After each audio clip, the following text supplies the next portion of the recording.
Kata, if you have any move that you want to interpret, as we go around and pair off, you ask the man that's the head of your particular work group, or you ask me, we'll break it down. People that ask what this move is in the kata. The side kick and there. On my videotape set, early on you'll see I explain cross-extensor reflex action. Cross-extensor reflex action means that if I do any pressure point on this man's arm here, any, strike it, grapple with it, the only leg I can break is the opposite leg. Only leg. You can probably break that one, but I pick up book after book, and they tell you to kick this leg because it's closest to you. Kick this leg because it's closest to you. If he gets his legs firm, you cannot break this leg. You cannot break that leg. But if I do one pressure point, just one, on this side of his body, he cannot tighten his left leg. He can firm this one, but he cannot tighten that one, right at the joint area. And regardless of how large, here you stand up, you're a big guy. What is your name? Joe. Joe what? Presas. Okay. If I catch a pressure point on this hand, or this arm, whether I hit, get your feet, get them firm. Solid leg, solid leg. You're not going to break that leg so easy. But if I manipulate a pressure point, one here, solid, watch this. Everybody see the knee? Look. And I'm not using a pressure point, because I have a pressure point on him that'll release the knee. That's what you're really supposed to kick. So to move in that kata that goes like this and goes sideways means you go sideways on your opponent to do this technique. Let's say he grabs your throat and two hands or whatever. You pull him here. This is the move, and you are going to side kick that leg. Look what would happen. Everybody watching the joint? When I catch him in this position, that's the leg I'm going to break. If I kick it this one, look how strong it is. Watch the joint. Going to break it. So that's why the hands go to here. That's why you kick. Now the question come up. And the reason I stopped here is because that was a good question. The better the question, the better my seminar. You want to get deep in a seminar, you get deep on your questions. Because I'll answer them. Question come up is why we do this. You have pressure points, stand up here. If you look at a skull, get an anatomy book and look at a skull. You'll see wiggly line right here in the skull, 1/3 from the back. You'll see a wiggly line.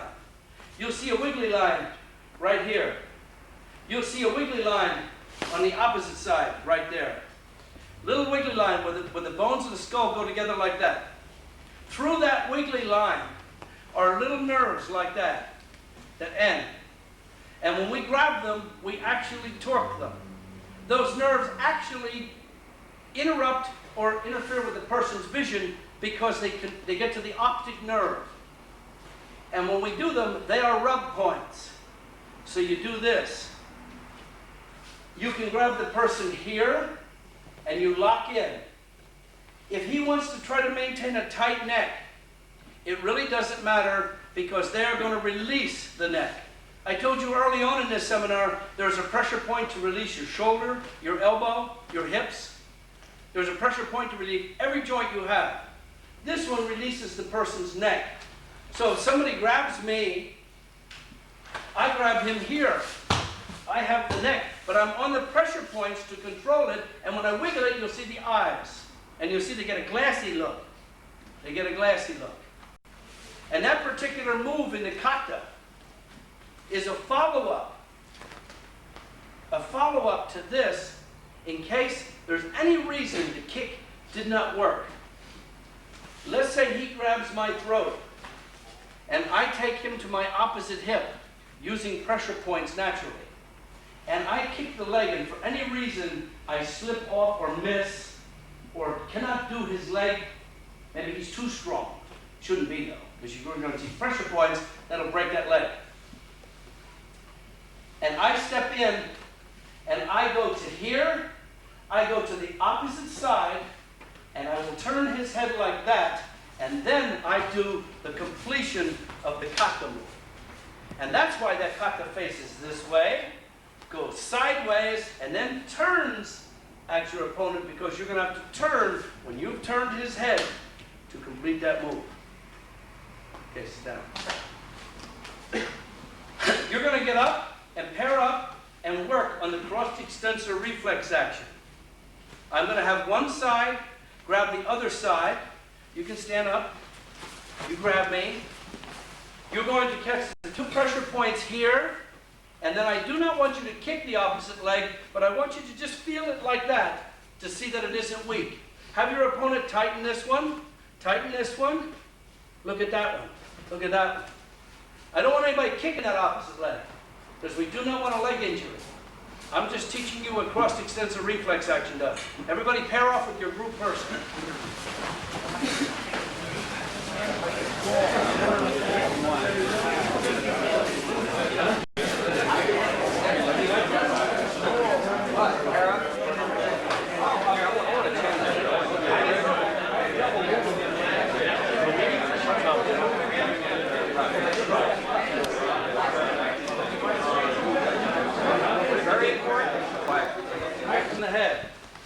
First of all, we work pressure points in the head. If you look at the skull, I told you there's a little zigzag right here.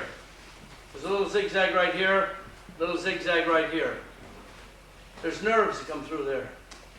When we grab somebody, even though that looks like a fist, or even though this looks like a fist, the knuckles go, these bottom knuckles go in against those nerves, and they actually release the neck. Question come up, what if he's bald? Then you don't do it on him.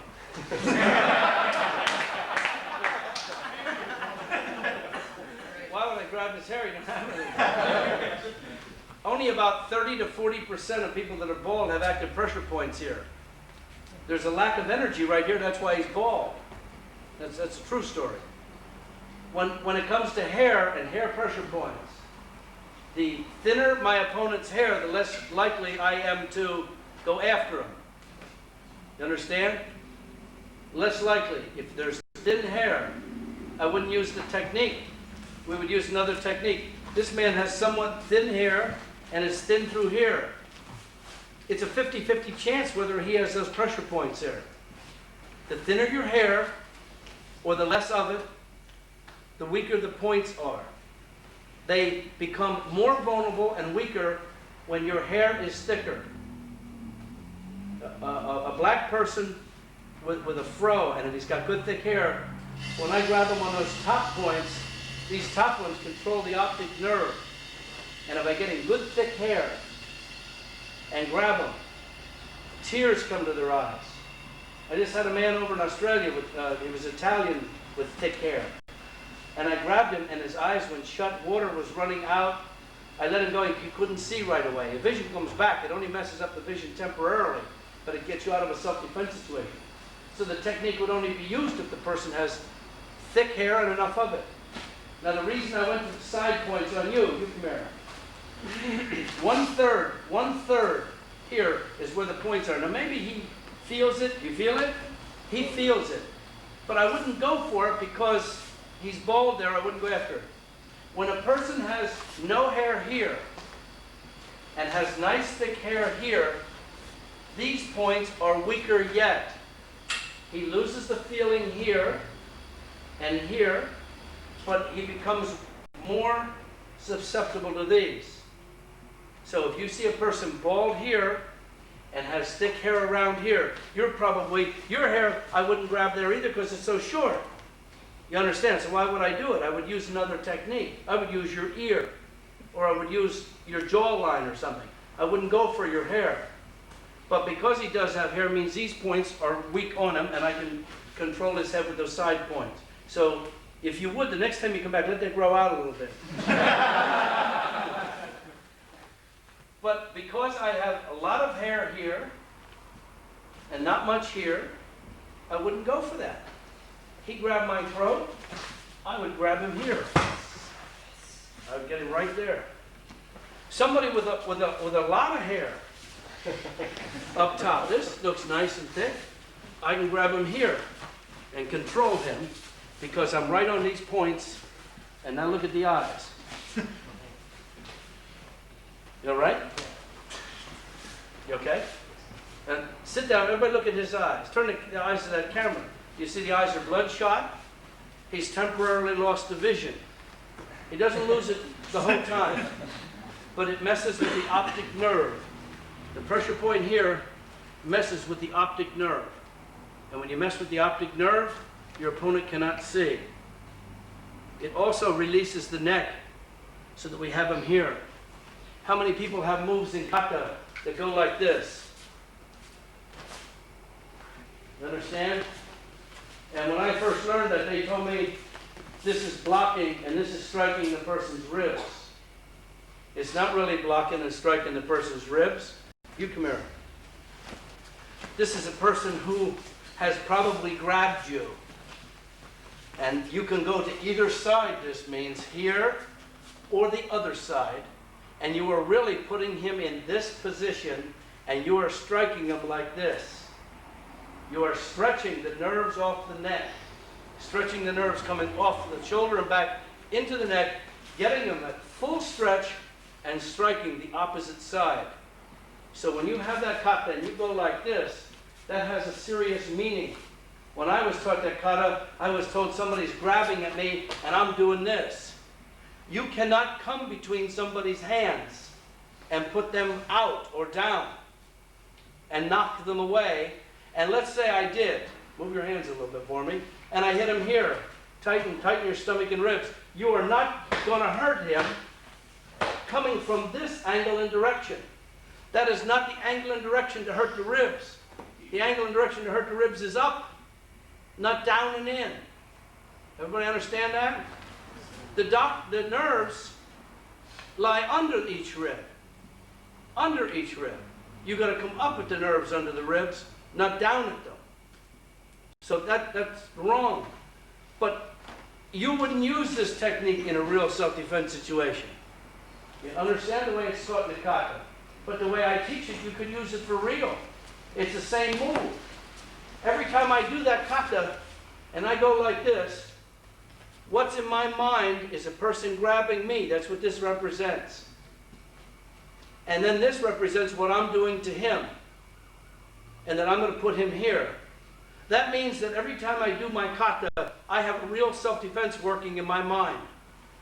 And every time I go into my school, when I work on this, or now, right now, when I work on this, I am improving my kata, the understanding of my kata. I am flushing out the garbage, the wasted moves. He grabs me, I grab him. And then this. And then we have him here, and we don't need to keep beating him to prove that. But you're also doing the theory where the hands must come in this way to stop your opponent. They must come in here. Let's say the arms, I cannot reach him, or I can't reach the head, he has it far back. Well, then we use this. Grab the head, put it to here. We also have a pressure point just under the nose. A lot of people know this as a revival point, halfway between your nose and your upper lip. And I just saw in a book on the way here, in fact, that you're to hit that point. Somebody's showing pressure points and you're hit it. That's not a hit point. I can tap no, don't go anywhere. He feels it, but that doesn't hurt. He feels it because it's the lip. But if I rub it, that is a rub point. That's one of the first ones I teach women for self-defense, because if a person is strangling them, they can just do this and put them right back and off of them. They can just go to that upper lip and go like that. And then, by the way, use any of these to control the head and use the ones that lock on the head and do the next move. So you have rub points. This is rub. I usually tell people a little funny. Next time somebody says something, does something to you, you don't punch them in the mouth. You understand? You want to punch them in the mouth because that's what's calling you the names. If you keep it up, I'll punch you in the mouth. The next time you tell them, if you keep it up, I'm going to push you in the mouth. You got that? You're going to get up and work. I want one side to grab the other side, and I want you to take the knuckles, and I want you to just rub here, like that. And you'll see that it causes release. If you want to close in here and go with any other move, walk through it. Don't be smacking away at somebody. Try that.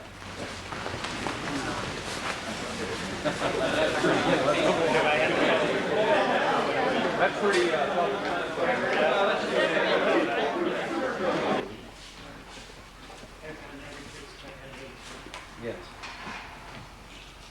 Okay, with the pressure points, and I want everybody to understand this, because if you're studying, even when I'm not around, you have to understand that you're entering pain into the nerve, that's number one, but that this works best if your opponent is larger than you, where other arts do not.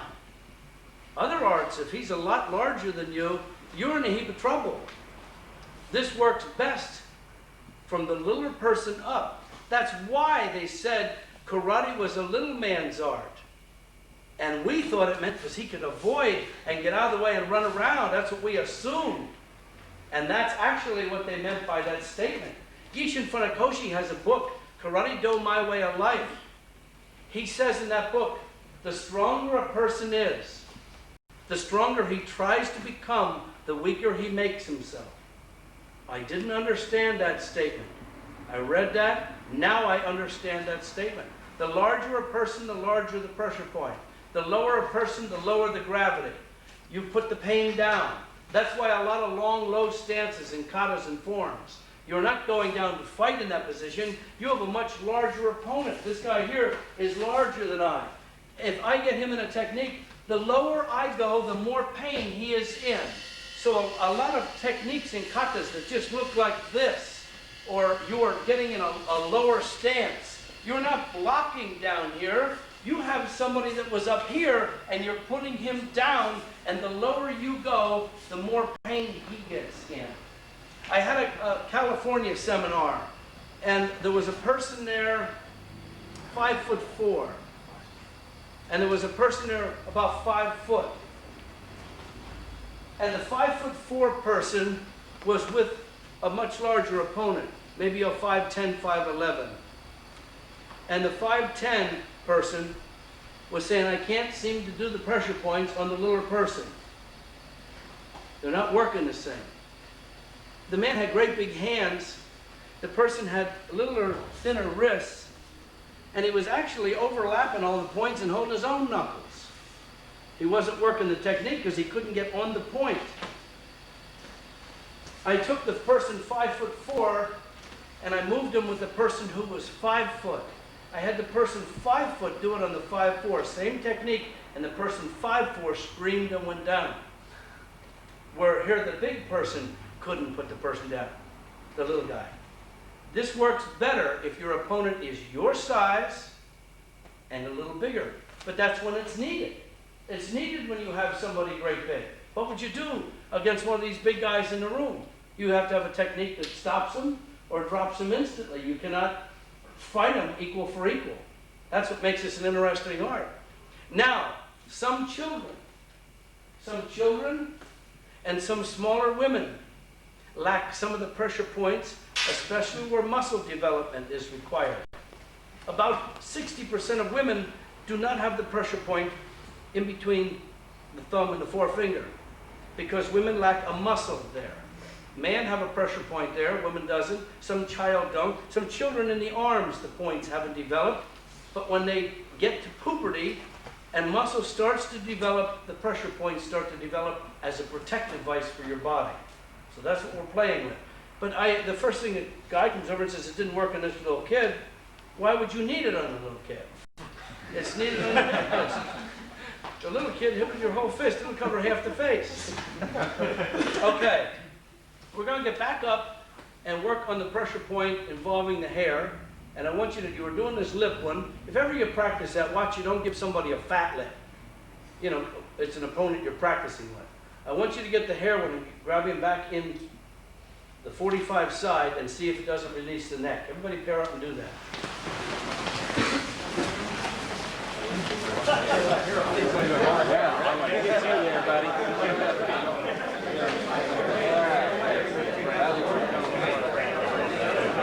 Twice.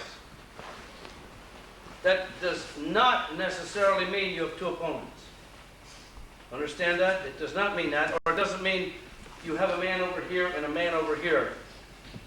If we have a kata and it just goes like this and repeats a move here and here, people interpret that to be blocking a man here, blocking a man here, now attacking a man that's here.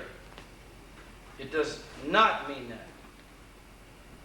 It means that if I do this move right, that I can use this on either side of the man that's there, but I have to go sideways to use the technique. Did that make sense? Yes. In other words, the form went like this. Then it goes like that. And you come here.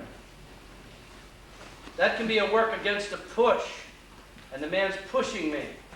This is to circle, and this is actually to smack his wrists or bang them so tight together that they activate both sides of his neck, that this or this will put him down because I've activated the wrist. Okay. Okay, just don't worry about it. Okay? Yes, sir. Just help him back in. So in other words, and that's only 2 pressure points, by the way. That's why I left go. It's 1, 2. The whole secret behind this is 1, pressure point causes pain. 2 actually cause the pain to meet in the middle when done simultaneously. I was out in Minnesota for a seminar, and they gave me a paper, which I'm going to mail out to our black belts, but it was a study out there at the university. Had nothing to do with this, but yet it does. They fired electricity into a nerve, and they actually got a 1-point reading. They fired electricity into the same nerve down here, and they got a 1-point reading. They fired electricity into both points at the same time, and they got a 2-point reading in the middle, while they were only getting less than 1 point where they were touching. You understand what I'm saying now? Pain meets in the middle on a nerve. Pain meets in the middle. When you do 2 pressure points at the same time, it runs the nerve, and that's where he feels it the most. You don't get that effect if you do 1 and 2 like you just witnessed here. It puts the guy down. 3 pressure points is what causes him to pass out. That's 3 pressure points. 4 pressure points causes a person to pass out, but could stop a major organ from functioning. We don't do 4 because there is a chance of injuring somebody, and I don't even take a 1% chance of injuring somebody in my seminars. 5 pressure points can stop a major organ from functioning. 5 done on the heart simultaneously. That's why there are moves in qoutes that are done soft and easy. But 4 and 5, you would have to be experienced, many years of hands-on. I've only been doing the hands-on portion about 8 years now. And understanding this and doing it to people all over the world. But all over the world, I have had my hands on thousands of people.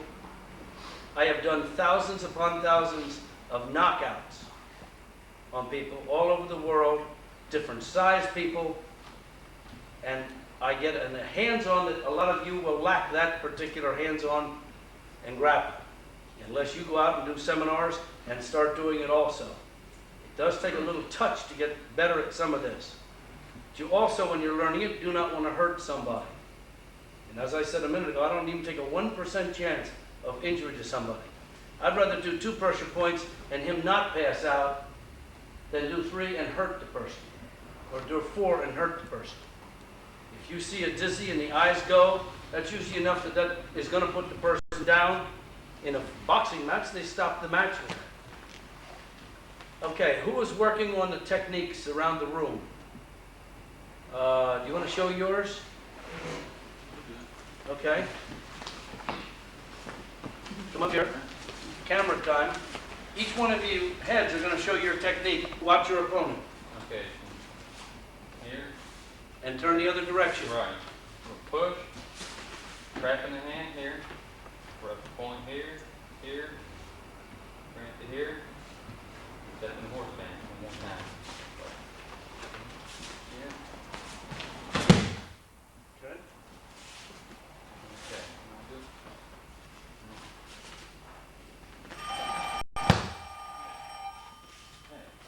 Okay, when you're doing, don't grab your own arm unless you have to on any of these techniques. You understand? You do not grab your own arm unless you have to. You keep this straight up and down. No, for here. How many moves in katas go like this? And then you even have moves in katas that go like that and or go like that. And the hand just turning. And people ask, well, what happens if this doesn't work? Or maybe he's not going down right. You have this, and you trap, and you shoot. If you ran into any difficulty there, and even skipped off the neck, and didn't hit him right, you have this in katas. You have this. You even have this. So if you go by, you catch him behind the head, hit him, and follow up with the move. Everybody understand now? So when you keep your hand here, you keep it up. The only way I advise doing that is if you're a tiny little person. I get one of the children and they have to put down a great big person. They need all the force they can get with this. Okay, sit down. Who's next up to show the routine? Let me start. That's it. Opposite side hand grab. Track the hand. Move over with the elbow bent. Drive directly to the center of the body. You can move also at a 45 if that doesn't work as well that way.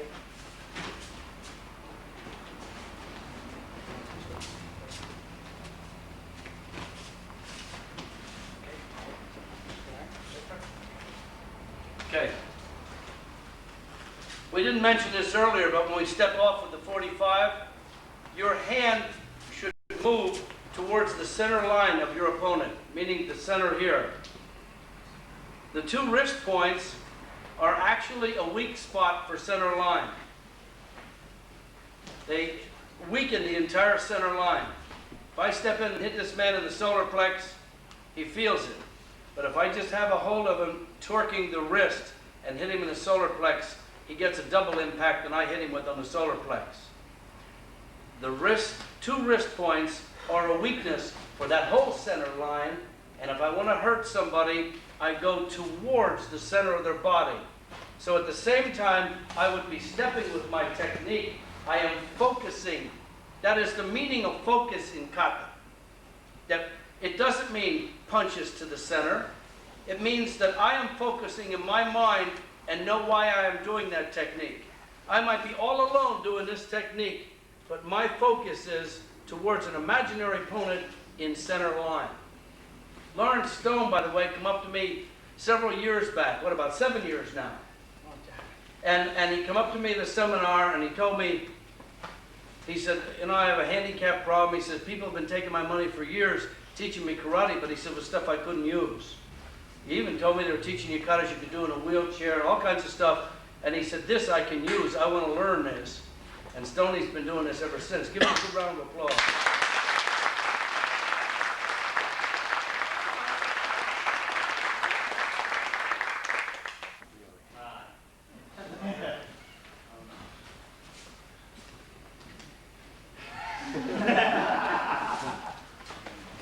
Everybody's a little sore because everybody's been cranking on everybody's nerves.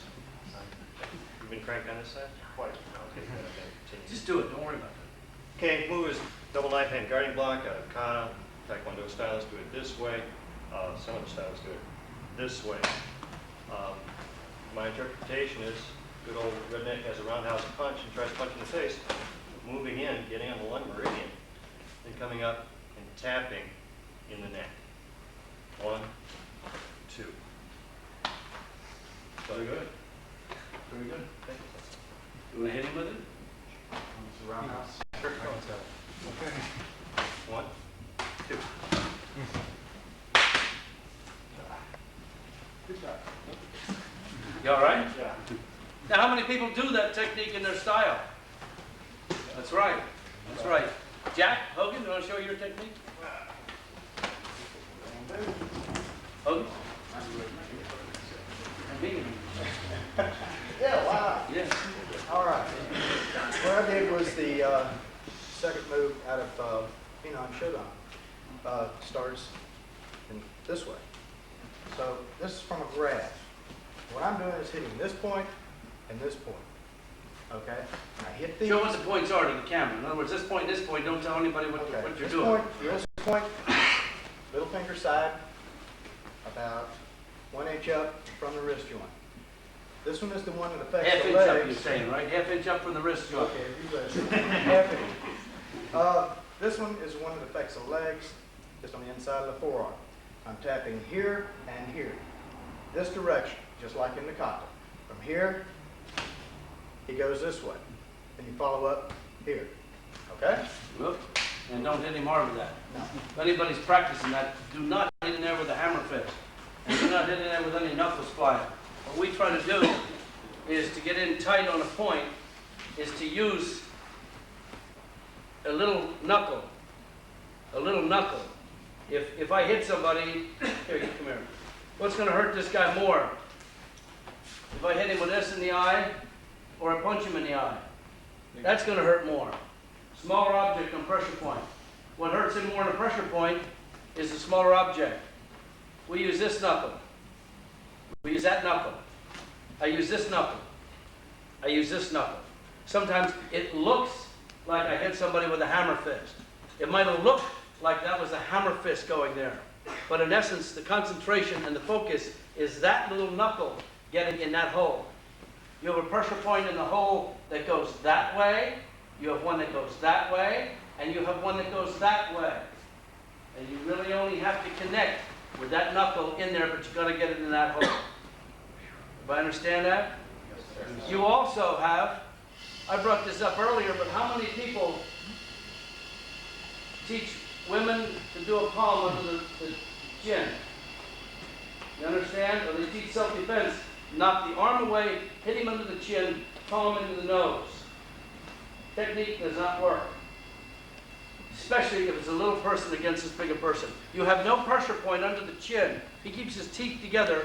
He has no pressure point, really, unless you vibrate it. Sometimes an uppercut vibrates the nerve that's there. And the real place to catch somebody is right here. The eye energy comes this way. From the temple comes an energy that way. You have it on both sides of the jaw, and you can hit him with this, and you roll in there, and you'll see you put him down and out, and he gets electrical charge up into the brain. The reason I'm telling you that is, when you see what I do, I send an electrical charge up one side of your brain. You do not want to send it up both sides of the brain at the same time, because the electricity can meet and injure somebody. So you experiment with one side. You experiment with somebody different on the other side. And then you imagine what would happen if you did both sides simultaneously. How many katas or forms do you have that both hands go like this or go like that? Look at the knuckles that are flying. You can be attacking. How many moves do you have that go like this, go like this, go like this? Two hands up top. And they are techniques done against the whole upper half. If you are ever working techniques and I'm not around, and you hit somebody on one side, you don't go back and hit them on the other side to see how they're going to fall. You can sit down. You can tap them lightly. Bruce, let me do it on you. However, you shouldn't do this. Again, I've been doing this a long time, and I have a feel. But when you catch somebody with a ridge hand right here, up this way, and you tap somebody up on this point, down this way, those 2 points match up. How many katas do you have to do this? How many katas do you have that do cross hands? Or the hands cross to come out? I have a kata that the hands do this and cross, called seisan. Some call it hangetsu. And one person told me that I'm blocking your kick, that you're kicking, and that I'm blocking his punch. The technique really is not that. The technique is taking his arm down and catching him with a ridge hand right upside the jaw on a pressure point that's right there. But the more advanced portion of that technique is just performed on the head here. And the next technique is like this.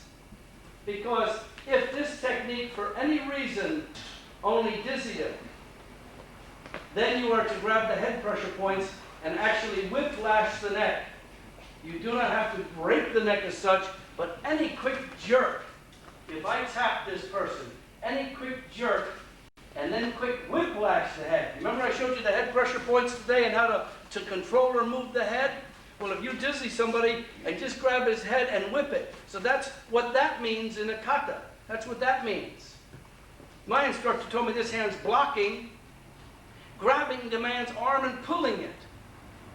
And I'm blocking his kick. Why would I want to do that in a fight? The technique just comes like this.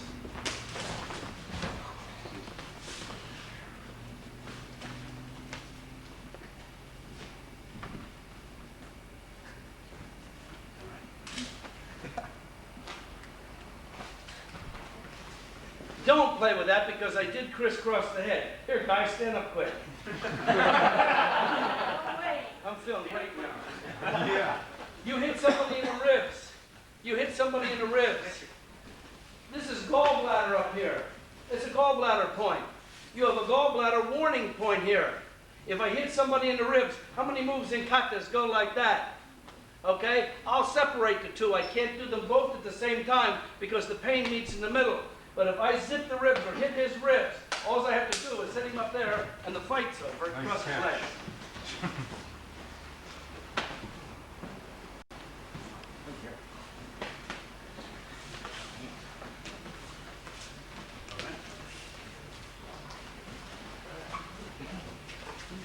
Open back.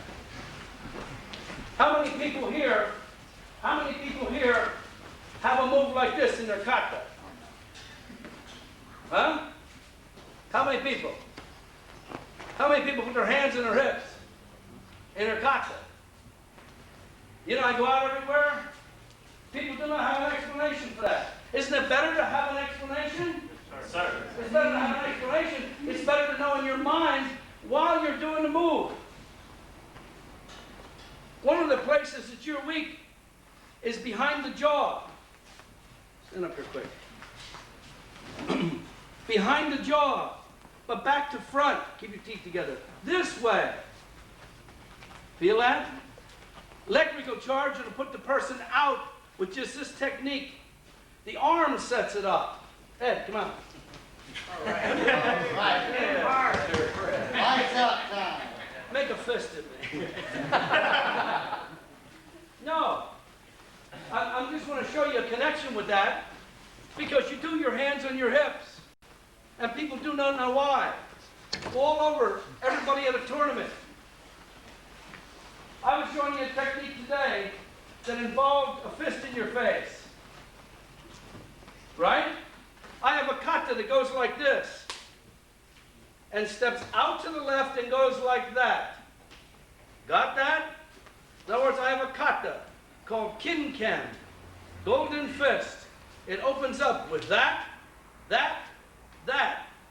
That is the counter if that is not working. You remember early on I told you that if this doesn't work, that will. If that doesn't work, this will. Kata has those counters built within the kata. The movement in the kata shows the way I have to move to transfer the energy into my opponent. I cannot move any other way. The kata opens up with this, this, this, this. When I was taught that kata, I was taught that this was hiding my secret weapons. It meant nothing. And I was taught that this is getting ready to start the kata. You understand? This is what people will tell you. Who is going to get ready to fight somebody by putting their hands on their hips and doing that? I showed you today that if a person makes a fist in your face, and you were doing this, that you can put him down. You were practicing that. I showed you on a separate individual, behind the jaw back to front puts him out. But behind the jaw back to front gets activated when you're on the wrist torquing and pushing on this. And if you are doing a technique, there is always a follow-up. And really, the hands on the hip in the kata is me putting my opponent down, but I, for some reason, cannot do it to him. He's strong, he's got rubber nerves, whatever. We get in the middle of the position. I am to pull this hand towards this hip. And I try to put him down, you resist. I try to resist. I can't get him down. I have to pull to this hip and hit him. Boom! Sit him up.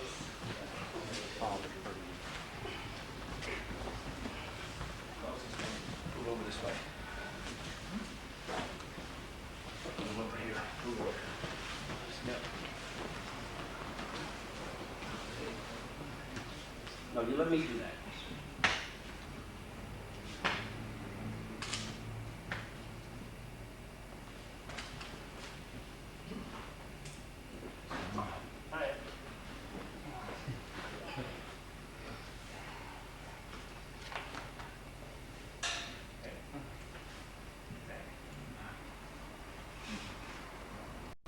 Now he wanted to learn what that move was for in the kata. So I told him that if I do it on you, now tonight I'm going to show him exactly what I did. And I'm going to teach him how to do that to somebody else. To learn some of the techniques that get done on you. Then you know the feeling before you go do them to somebody else. You all right? That technique was developed by one of my black belts. A man named Ron Richards, who's on my earlier tapes. He developed that, I didn't. Everybody in my organization has been researching.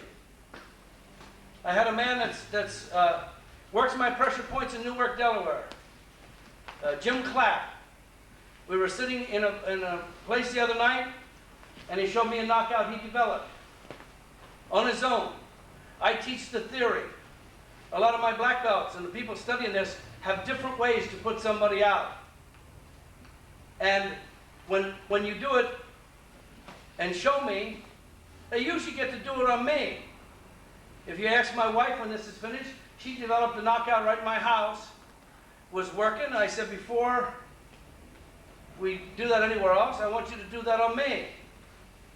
I want to feel it. And she did, and I went out. And then we had a man there from New Zealand. We were doing research at that time, named Ian Waite. And she did it on Ian Waite, who was about 6'3". He passed out. She developed the technique out of a kata called San Chin that does this. Just coming here. Come up here. I'm really getting going now. She has a kata move that comes here. She has a kata move that comes here and steps back and does that.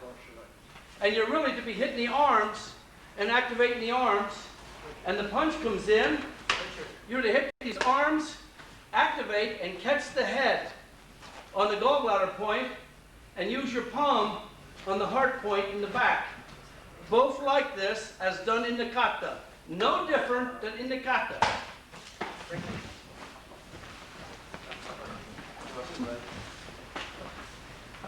You're going out now. It's like rain. Len Gambler is not one of my students per se, but he is now because he's been following me around, studying my videotapes. And he went out to California, and he was at sessions with me out there. He's come up to Indiana. He's been flying all over to learn this. He's the man on the cover of the Black Belt magazine with me. But I just want to make it clear, he's not one of my students. He wasn't when I first knocked him out, were you? He became by learning this. Okay. Everybody rise.